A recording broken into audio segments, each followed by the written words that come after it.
బెల్లంపల్లిలో జరిగిన కిడ్నాప్ ఉదాంతం ఎట్టకేలకు పోలీసులు ఛేదించారు. మాజీ ఎంపీపీ గోమాస శ్రీనివాస్ని కిడ్నాప్ చేసిన వ్యక్తులను అరెస్టు చేసి జ్యుడిషియల్ రిమాండ్కు తరలిస్తున్నట్లు ప్రెస్ మీట్లో వివరాలు వెల్లడించిన ఏసీపీ రవికుమార్ ఆధ్వర్యంలో టీములుగా ఏర్పడి వాహనం కన్నపల్లి వైపు వెళ్తుందో ఆ దిశగా దర్యాప్తు చేపట్టగా టేకులపల్లి వద్ద డీజిల్ పోయించుకొని ఫోన్పే చేసిన నెంబర్ ఆధారంగా ఎవరు కిడ్నాప్ చేశారనేది కనుగొన్నామని, వాహనం తిరిగి జన్నారం వైపు వస్తున్నట్లు సమాచారం మేరకు పోలీస్ స్టేషన్కు సమాచారం ఇచ్చి వారిని అలర్ట్ చేయడం జరిగిందని, కిడ్నాప్ అయిన శ్రీనివాస్తో సహా కిడ్నాప్ చేసిన వ్యక్తులను అదుపులోనికి తీసుకుని వారిపై కేసు నమోదు చేయడం జరిగిందని అన్నారు. మనం రికవర్ చేశాము. ఈ గొల్ల సంపత్ అనే వ్యక్తి ఇప్పుడు మనకు అరెస్ట్ కాలేదు, అబ్స్కాండింగ్లో ఉన్నాడు. తర్వాత కిడ్నాప్కు యూజ్ చేసినటువంటి ఎర్టిగా కార్ను కూడా రికవర్ చేయడం జరిగింది.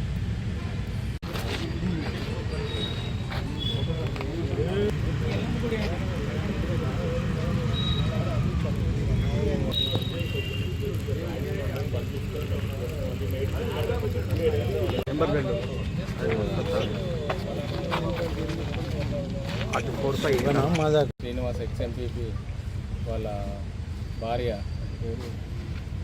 ఆమె తన భర్త ఉదయం 11 గంటలకు బైక్ మీద బట్వాన్పల్లి నుంచి బెల్లంపల్లి పోయి తిరిగి రాలేదు. ఆ బైకు ఫారెస్ట్ నర్సరీ పోచమ్మగడ్డ నుంచి ఒక 1/2 కిలోమీటర్ దూరంలో నర్సరీ దగ్గర రోడ్ సైడ్ పక్కకు పడింది అని చెప్పేసి అతని జాడ ఇంటికి రాలేదు, తెలియలేదంటే మనం దగ్గర ఒక కేసు నమోదు చేసేసి అక్కడ పోయి చూస్తే అది ఒక vehicle Ertiga, white colour Ertiga vehicle, number plate లేదు. అది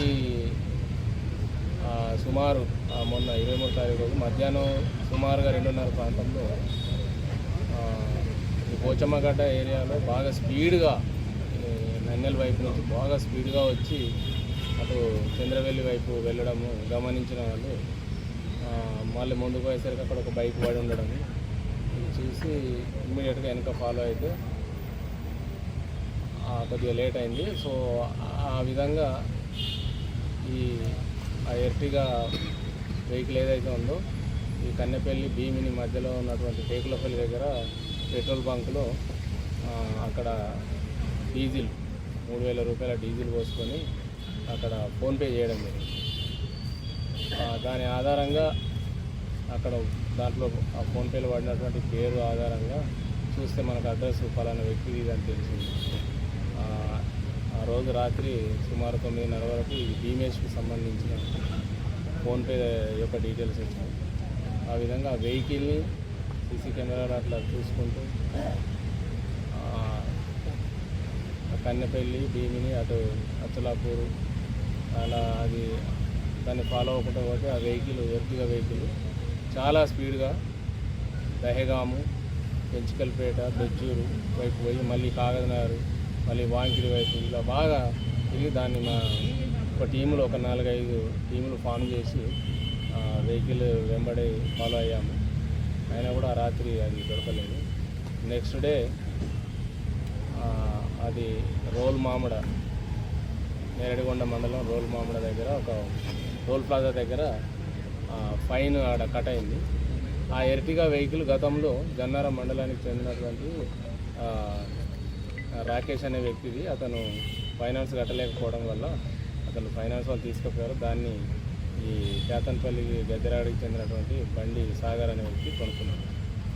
సో అది ఆ మెసేజ్లు మాత్రము ఈ టోల్ ప్లాజాల దగ్గర అతనికి వెళ్తున్నాయి. దాని ఆధారంగా ఈ ఎర్టిగా వెహికల్ హైదరాబాద్ పోయి తిరిగి రిటర్న్ ఆదిలాబాద్ వైపు వస్తుందనే సమాచారంతో ఇది గోమాస శ్రీనివాస్ అందులో ఉన్నాడు కిడ్నాపర్స్ అని మాకు తెలవడం జరిగింది.